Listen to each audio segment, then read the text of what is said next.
दर्शन का उसके लड़के पर ऐसा प्रभाव हुआ कि उसे नशीली गोलियों से अरुचि हो गई और वह अपनी आजीविका के लिए धंधे में लग गया। मंदाकिनी सलिल चंदन चर्चिताय नंदीश्वर प्रमथनाथ महेश्वराय मंदार पुष्प बहु पुष्प सुपूजिताय तस्मै मकाराय नमः शिवाय। एक बार जब व्यास जी को मालूम हुआ कि महाराज जी ने एक व्यक्ति को 5 लाख रुपए दिलवाकर उसे अपनी पत्नी के नाम से लॉटरी का टिकट लेने को कहा, उस व्यक्ति ने ऐसा ही किया।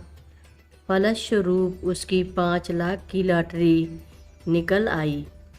व्यास जी ने भी बाबा जी से ऐसी ही कृपा की, आकांक्षा की यदि इतने रुपए मिल जाते तो कथा वार्ता के लिए भाग दौड़ से जान बच जाती।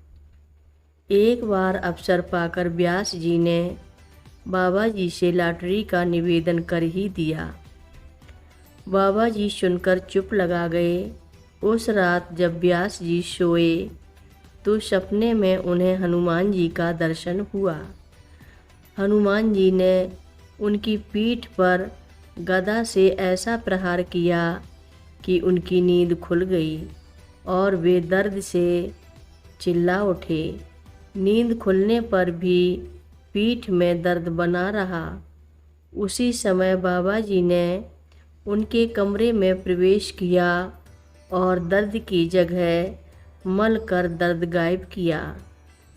फिर व्यास जी को सोने के लिए कहकर बाबा जी चले गए।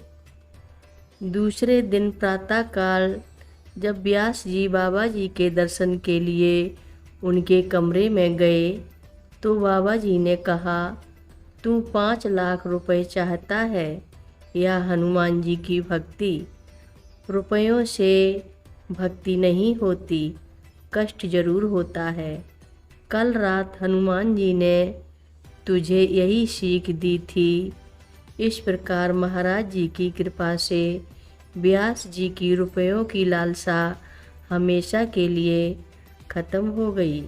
एक बार फिर एक अमेरिकी महिला भारत में गुरु की खोज में आई थी, लेकिन पाखंडी साधुओं के चक्कर में पड़कर न केवल अपने सारे पैसे गंवा बैठी थी, वरन उसे चरस का चस्का भी लग गया था। दर दर भटकते वह एक दिन वृंदावन में बाबा जी के सामने परिक्रमा पथ से गुजर रही थी। उसे देखकर बाबा जी को याद आया। बाबा जी ने उसके लिए आश्रम में ही रहने खाने की व्यवस्था कर दी। उसके लिए बाबा जी कभी कभी अपने हाथों से चरस पैदा कर देते थे, जिससे उसकी चरस की तलब पूरी हो जाती थी। कुछ समय बाद बाबा जी ने उसे अमेरिका भेजने की भी व्यवस्था कर दी और जाते समय उससे कहा, अब तू चरस नहीं लेगी।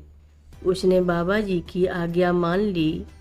दूसरी बार जब 1984 में अपने पुत्र के साथ वह पुनः भारत आई, कैची आश्रम में कई दिन रही, उसने बताया कि उसने चरस छोड़ी नहीं है, वरन बाबा जी की कृपा से चरस लेने की इच्छा ही नहीं हुई।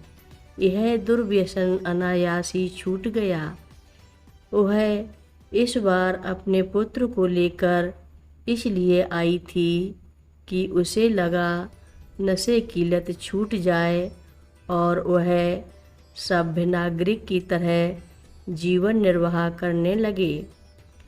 सन 1985 में वह महिला पुनः अकेली आई और बताया कि महाराज जी के विग्रह के दर्शन का उसके लड़के पर ऐसा प्रभाव हुआ कि उसे नशीली गोलियों से अरुचि हो गई और वह अपनी आजीविका के लिए धंधे में लग गया।